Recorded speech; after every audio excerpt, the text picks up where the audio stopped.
What's going on, team? Proof here, and this video is going to be going over the decks that I used during the FENILI tournament and during the Clash of Kings tournament. The FENILI tournament was a single deck format tournament, and the Clash of Kings was a 2-deck format tournament. And I want to talk about my Spike deck first because that deck did not change between the two tournaments. So I figured I'd just go ahead and knock that one out. And the deck itself isn't much different than the Theory deck that I featured in all of my previous videos, but there are some notable changes. The biggest change you might see in the grade 1 lineup is that I use 4 Deadly Dan instead of 4 Assault Squad.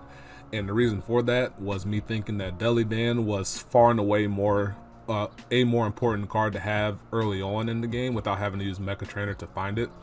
And I still maintain that to this day because it's very important in some instances to be able to field a Deadly Dan before you use Mecha Trainer, because then you have the access to use his ability to counterblast 2, put a card from your hand into the soul, and call out a unit.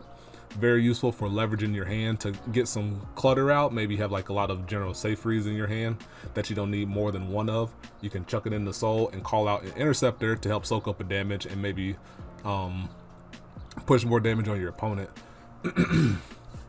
And it was also important to have replacements because I expected to see a lot of Kagero in both tournaments. So if I did field a Deadly Dan early for his ability, it was obviously going to be a priority target for them to remove it.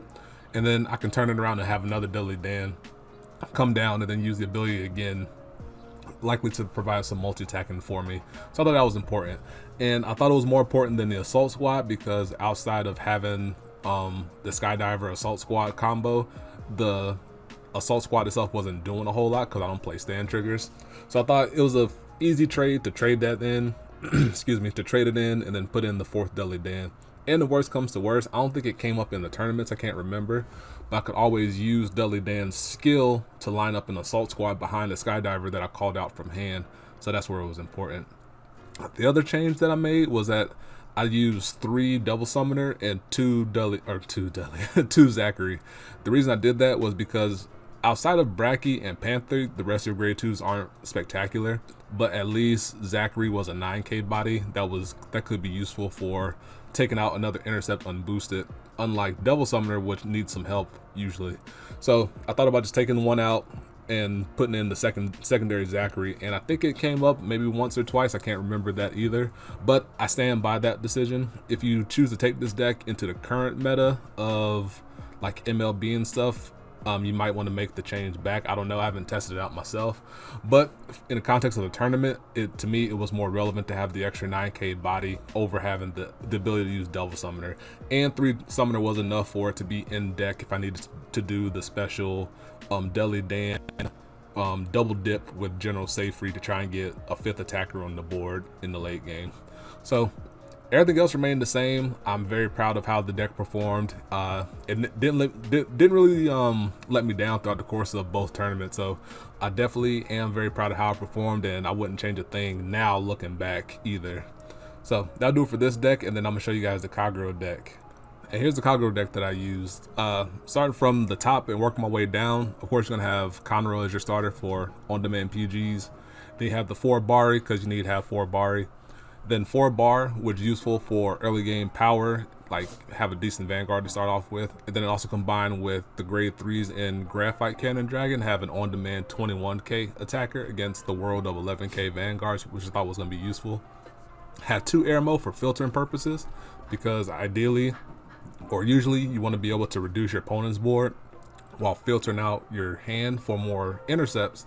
That way you can just keep deploying intercepts over and over and over again to require your opponent to have the resources to be able to handle it, while also kind of having to work around the fact that you're burning down their stuff. So I thought that was a nice 1-2 punch. And then 3 Heat Nail Salamander, 1 because it retired troublesome grade 1s, and also because it shuffled the deck up, because oftentimes you might just see PGs be sifted to the bottom after you use Conroe, so you won't have a way to get them back. But Heat Nail shuffling in will be able to redistribute those back, and then you give yourself a second opportunity to draw into your other PGs after the one you grab with Conroe, because typically Conroe was what was being used to grab PGs more than anything. As for grade 2s, 2 Berserk, because that's all that I had. 4 Nahalem, 4 Bellicosity, because those are the most important grade 2s to have, especially in the context of using Conroe with Bellicosity was an amazing 1-2 combination. And then 3 Tejas, just be able for mostly for the mirror to snipe down other Conroes. Most other starters either were out the way or they kind of dodged the Tejas because I didn't see it on time. So it was useful for that. I didn't really use it a whole lot outside of sniping other back row units, so it kind of was a sacrificial lamb to Soka damage for me. So that was nice.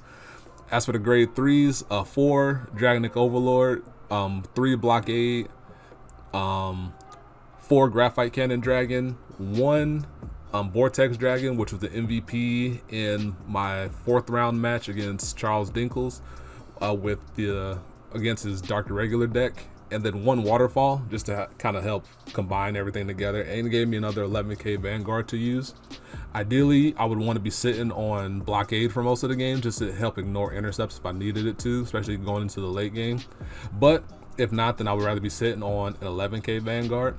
The 1 Vortex Dragon was there because I only had 1 Waterfall, and I wanted something else to be able to hit over 11k unboosted, which is what Vortex offered me without having to use a Counter Blast to do it. Graphite Cannon was strictly there just for being a 13k attacker if I needed something in the late game to hit over 11k bases or to make 21k with bar like I talked about a little bit ago. All in all, I really enjoyed the deck. Shout outs to John Chaden for discussing the deck with me and helping me formulate the grade ratios along, or the cards within the grades, because the ratios stick at 13, right? But help me figure out which cards I wanted to have in certain spots, because I was wavering between Bar and Joka, things like that, but just stick with the nice generic power was what we agreed on. So shout outs to him for helping me out. I really do appreciate it. And looking back, I don't think I would change the deck up outside of if I had something like Arch Dragon, which I don't own any of. I would put it in over Graphite Cannon for that easy 13k attacker for free, but I didn't have it, so I kind of have to make do with what you got, right? But yeah, that'll do it for both of the decks here. I really do appreciate everybody giving me all the support during both of the events. It was a lot of fun doing it on stream. I look forward to the next tournament I participate in to be able to do it again with streaming. So yeah, shout out to everybody, and I hope you enjoyed this video, and I'll see you in the next one. Peace. Be easy.